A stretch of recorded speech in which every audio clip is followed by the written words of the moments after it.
श्रीराम. जेथे नाम तेथे परमात्मा आहेच. रामनामाचा गजर जिथे घुमतो तिथेच माझं अस्तित्व जागृत होतं. म्हणूनच हे सर्व भाविक जनांनो, ऐका माझं वचन. मुखाने सतत रामनाम घ्या, कारण नामातच माझं अखंड निवासस्थान आहे. जो नामात राहतो त्यालाच माझं दर्शन होतं. नामस्मरण करणारा माझ्या सानिध्यातच असतो.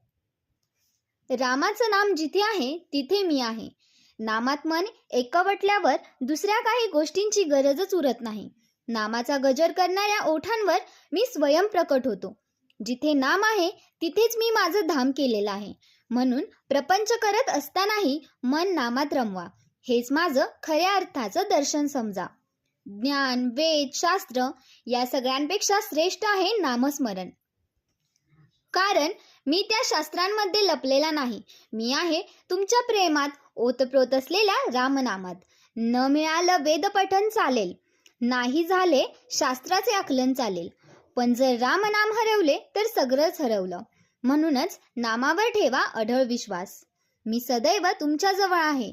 तुमच्या प्रत्येक श्वासात, प्रत्येक भावनेत मी सहभागी आहे. तुम्ही फक्त रामाचं नाव घेऊन पहा. मी तत्क्षणी तुमच्या जवळ प्रकट होईन.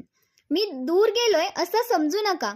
मी तुमच्या जवळच आहे. सतत अखंड माझं येणं जाणं हे तुमच्या नामस्मरणावर अवलंबून आहे. श्री दासबोध वाचा, रामनाम गा आणि त्यात रममान व्हा.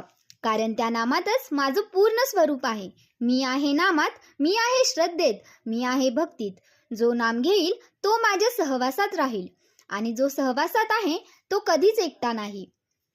नामस्मरण केल्याने मी साक्षात प्रकट होतो. तुम्ही कुठेही असलात, घरात, रस्त्यावर, कामावर, रामनाम घेतलं की मी तिथे आहे.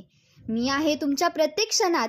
फक्त त्यासाठी तुमचं लक्ष हवं, श्रद्धा हवी आणि नामातली प्रीत हवी. माझं हेच सांगणं आहे, नामात राहा, समाधानात राहा. माझं ऐका आणि हेच माना, मी तुमच्या जवळच आहे. मी नाही गेलो कुठेच. राम आहे, नाम आहे आणि म्हणून मी आहे. मी तुम्हाला कधीच सोडलेलं नाही.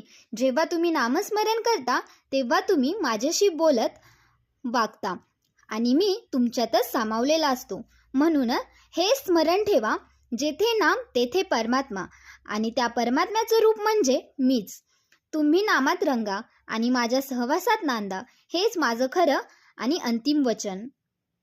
अशाच माहितीसाठी आमच्या चॅनलला लाईक करा, शेअर करा आणि सबस्क्राईब करायला विसरू नका. धन्यवाद.